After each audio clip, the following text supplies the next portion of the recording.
This was Stockwell Park School. This was my secondary school, year 7 to year 11, where I did my GCSEs. And I remember this used to be the entrance. Used to have teachers here, gates would be open. And then when the bells went at 8:25 a.m. every morning, the bells would ring on the inside, the gates would get closed, and if you were late past 8:25, you had to press the bell, then you had to report yourself late at reception so that letters could be written to mums and dads at home. Um, Many memories, great experiences, but also some really challenging experiences. It was a mixed school, and we talk about council flats and opulence. You had a school of rich kids, but also some of us just didn't have um, a great deal. Interesting times. When you look at sort of growing the game, we've seen over the last few years about bringing in more initiatives like walking football, football for the elderly, so that you're not just coming into the game as a young person, but as you move on into the older years, you're still encouraged to participate within football. So there are initiatives that the FAs have come up with collectively with the wider community to ensure football participation and growth continues. Women's football was a massive win for the Football Association in recent years as well. We've seen the women's game in terms of a gender lens grow significantly.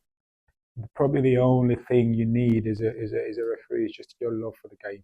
And if you love the game in whatever capacity and whatever level of love, referee gives you everything else you need to be the best you can be in the game. In fact, and I'm a firm believer that actually match officiating and refereeing is an absolute breeding ground for creating, developing, and training leaders, because the amount of skills that you learn on your journey as a match official gives you a great deal more than perhaps, in my humble opinion, you might get from taking a course or doing something of that nature. And I'm talking about simple things like real life leadership skills. You know, in football, you've got to communicate with such a wide variety of people that play the game from different socioeconomic background, different education background, but they all come together and play a game of football. No referee, no game, and you're going to be that person in the middle who has to manage all these type of people. And as a result, you learn yourself on that journey. Then you got to make decisions, unpopular decisions that people don't like as a match official, but that they're true because you are making open and honest decisions. That teaches you decision making skills under pressure most of the time. You got to delegate to your team of officials sometimes to make decisions that you can't see. Delegation skills. And you're talking about conflict management. You know, people that want a penalty, don't want a penalty. Talking about fans in the stadium who don't like your decisions and want to perhaps maybe sing songs that may not necessarily relate to you, but relate to the job itself. We all know what those songs are, I feel. And again, you learn strong conflict management skills. But I think the key piece there is even before you referee a game of football, different people you come to that come to you and ask you questions, whether on a professional level, you know, stadium safety officers, police officers, groundsmen, directors, players, managers. Those are the sort of people you have to deal with in the professional game. And the grassroots games, you've still got the groundsmen, you've still got the team captain, you've still got the players, you've still got mums and dads. That is an incredibly amount of interpersonal skills, ability that you gather over the years. And I can't think of too many professions in the world or opportunities that you need no qualification to get into. When you come out the other side, you pick up this array of extensive leadership skills that you can actually take and bottle up and take into industry to lead a group of people. I can't think of too many professions that teaches you that, gives you that opportunity. The emotional side of refereeing decisions, and you talk about the players and the crowds, but also in a professional game, you're dealing with people's livelihoods. You know, every time you referee a game of football, decision you make, right or wrong, in other people's opinion, impacts people's livelihood because it's a professional game. So no referee that I know, including myself, take that lightly at all. We recognize the importance of our role, and we get to have to learn to deal with the emotional side of sometimes getting things wrong. And people often take that for granted, that referees are unaccountable and they just move on to the next game. Quite the contrary. Referees are very accountable. and do take the decisions immensely seriously. But ultimately, we're all human beings. And sometimes, unfortunately, we get things wrong. And there is a process, a very, very thorough process of reflection, learnings, understanding, but also parking decisions to ensure that when you go out next time, which is often a very quick turnaround, you're not carrying that emotional connection of having got things wrong into your next game. When you look at the playing side of the game, certainly at Premier League level, 40% of players are black. And every team could name me 3 or 4 black players that play for their team. When you look at spread that further down into football league, championship, League One and League Two, the number goes down to 33%, but still a third of the game players are from the black community or mixed heritage communities. But when it comes to the third team of the game, and the referees are known often as a third team, 2 teams playing each other, and the refereeing team, all of a sudden, last season, only 3% of the professional game, and I'm talking about the whole entirety of match officials, come from black or brown communities. That is a challenge, remains a challenge. I think what I, however, welcome is that at least there is more engagement now from people at the PGMOL and the Football Association, people like myself and many, many others that are willing to challenge but also contribute to how we can all effect change together to ensure that there are more people from Black, Asian, or mixed heritage communities coming into match officiating, but also being given the opportunities to become the best that they can be. Because refereeing is rewarding. It's a job, it's a leadership role, it's a career. It's a real, real career if you get to the highest level of the game. So there is no reason why, alongside all the benefits we've already talked about, why people from our communities wouldn't be interested in refereeing, other than the fact that either they don't know or they've not been given the right sort of opportunity and support structure to be the best they can be. And that's from the very birth of the organization. Our vision and mission has always been clear, and that's to drive visible representation at every single level of the game, from grassroots all the way to the very top. Everything we do at BAMREF are built on 3 key pillars, representation being the vision across the game, as I just mentioned, but also retention. And I think, to your point, the third part of our strategy is around recruitment of the game. Now, all 3 hours are really interlinked to each other because you can't do one without the other. Without representation, it's really a challenge to sell the dream because people can't see it, they can't be it. But also without caring for those people and ensuring that the journey, the culture, the opportunities and the training and development is open to that community as well, you're never going to keep them. So you have to ensure that the activities, the strategies and initiatives that have been driven by those responsible for developing the game, the FA, reflects what that community needs. So in terms of recruitment, there is now a clear mandate. In fact, it's a key pillar in the FA strategy, 3 strategy, to recruit from black and brown communities. There are now targets in place, which the FA are put in place themselves, alongside working with BAMREF and other stakeholders like Kick It Out and the PGMOL. They're being able to deliver, and that includes things like outreach programs, a recognition that people from black and brown communities sometimes do have socioeconomic challenges, not being able to afford the cost of entry into refereeing, as an example. So bursaries were created last year, which has been a real success story because of the number of uptake from that community that have taken up on the bursary to get them into the game.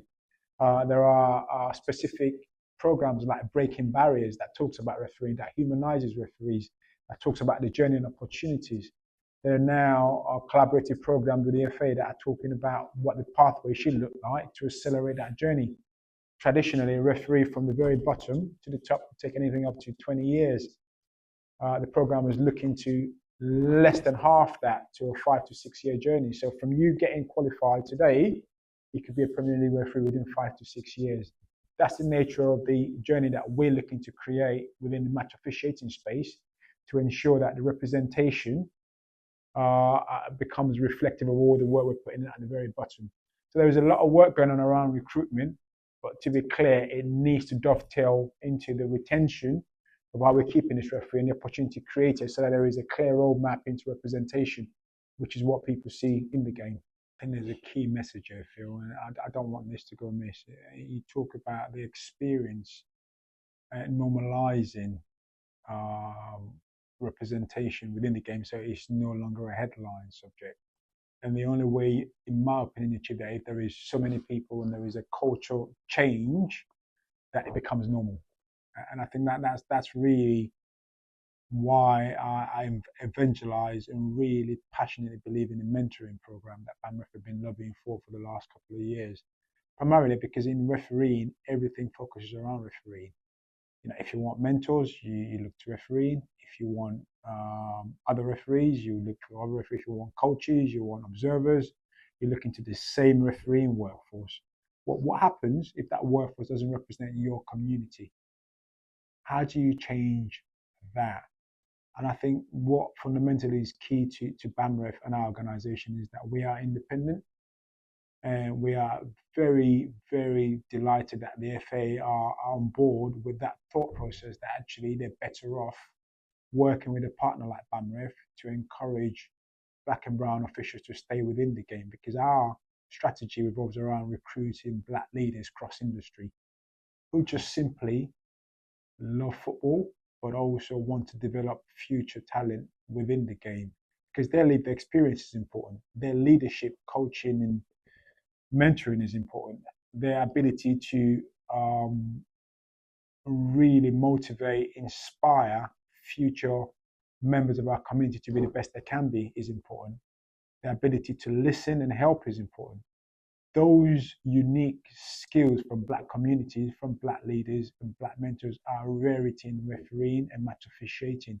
So what BAMREF are looking to do is recruit mentors cross industry that are just passionate about black and brown development and help develop those young referees that are coming through the game and equip them with strong leaderships, all of which we've spoken about. The refereeing matters take care of itself because they would also receive refereeing coaches from referee specialists.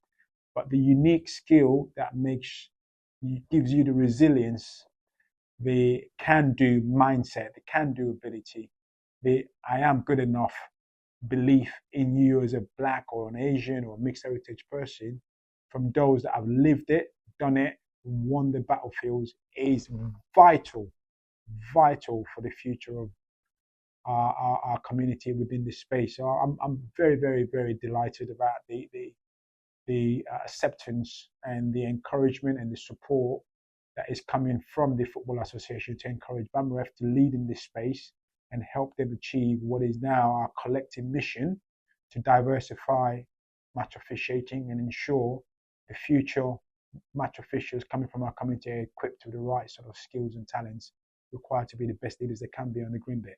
My ambition, personal ambition, will remain so until my body tells me otherwise, and that's to officiate at the very highest level of the game. In the highest level in this game that is still open to me is the Premier League football. And I use that word because there are higher levels, but not local, in the game. So that's one thing. But also, Phil, I just want to highlight three things to you. I think we all have a collective role to play for our community. If you're a young person who is in football, wants to play the game, think you can get to the professional level, absolutely nothing wrong with that. But what is your backup plan in the professional game if you don't make it as a player? I would strongly suggest match officiating because it's already been spoken about. You're still in the same environment and there is the rewards that comes with it on many, many fronts. So don't miss out on this opportunity to have a look at this as an option for you. It's a low cost entry and then it's down to you what you do with it. If you're no longer at that age and you've had your career and want to give back and you love football, what are you doing for our community within this space? Because as we've just spoken about, there is opportunities to develop future leaders within the game, and your skills and assets and abilities and mindset could really be the key that a youngster is looking for to stay within this space to be the best they can be. So why not reach out and become a mentor and give back while still practicing and enjoying the game of football close hand? But also, if you're in industry and you're looking to develop black leaders, Asian leaders for the future, have you thought about looking at match officiating as a breeding ground for your apprenticeship schemes or whatever you might be looking to recruit into your organization? Because there are so many talented people, albeit maybe not necessarily all academically given resume to present, but within the match officiating space, day in, day out, through our organization. And currently, we've got over 450 members within BAMREF who are continually growing day to day. Have you thought about working alongside an organization like BAMREF to help identify future leaders from our community who already have equipped with some leadership skills by just being a match official that could be utilized and benefited from by your organization or your scheme? So I think we all have a collective role to play to develop our community within the sport, but within industry as well. Hope that gives you an insight into my heart. I'm incredibly proud of the work that we're doing at BAMREF because everything we've spoken about today all originated from BAMREF. My role at the FA, my role in PGMOL would probably not have come about had it not been the fact that I got involved with the organization BAMREF.